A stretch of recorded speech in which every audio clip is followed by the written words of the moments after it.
Nitachukua.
Sawa baadhi ya tutasonga tu kidogo tu.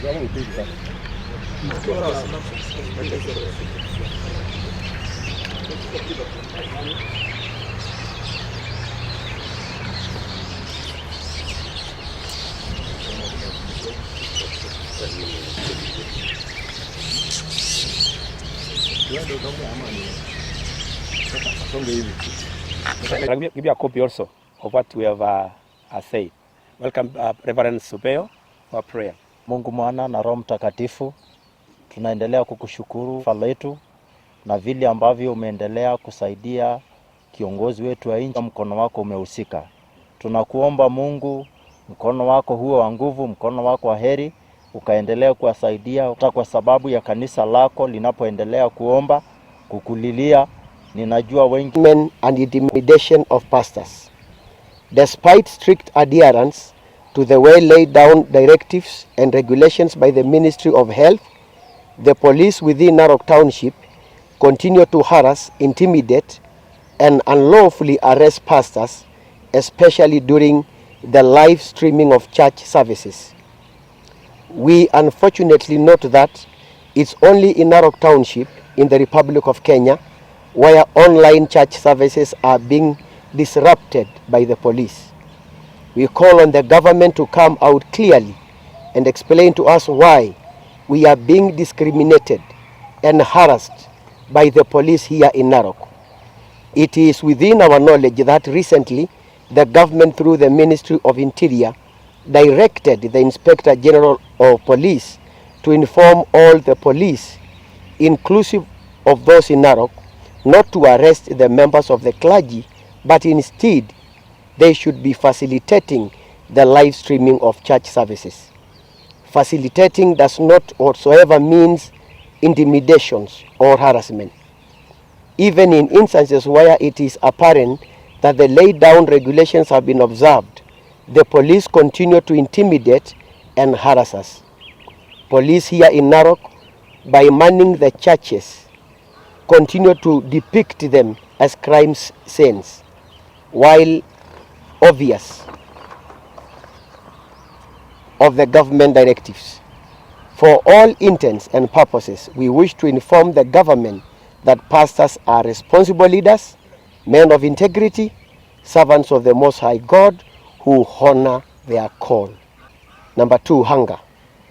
It is noteworthy that Narok town is comprised of about 70% of people who are dependent on informal jobs and small businesses with no savings that could have been otherwise cushioned them from the effects of this COVID-19 pandemic. The reality is that most residents in this township can no longer put bread on the table since the casual jobs and businesses they rely on have been frustrated by this unfortunate pandemic. We wish to voice this concern which has befallen many residents in this township, which seems to escape the eye of the local political leadership, or rather they seem unbothered. Most residents of Narok Township also live on rental apartments, and hence they are required to pay monthly rents, notwithstanding their low wages. Therefore, we wish to ask both the county and the national government to urgently look into the aforesaid issues and probably put in place policies and guidelines to protect the residents of Narok town before the situation worsens.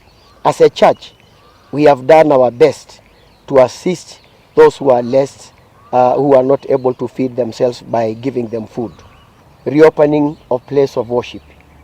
The World Health Organization, WHO, has warned that COVID-19 may never be eradicated immediately, which now means that the virus may be here to stay a little bit longer.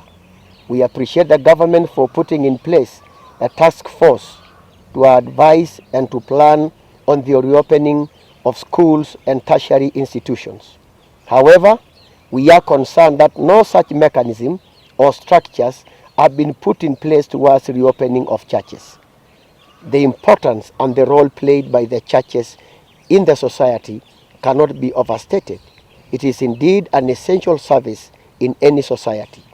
Therefore, at this juncture, we call upon the government to form a task force or a committee which will advise and plan on the reopening of churches.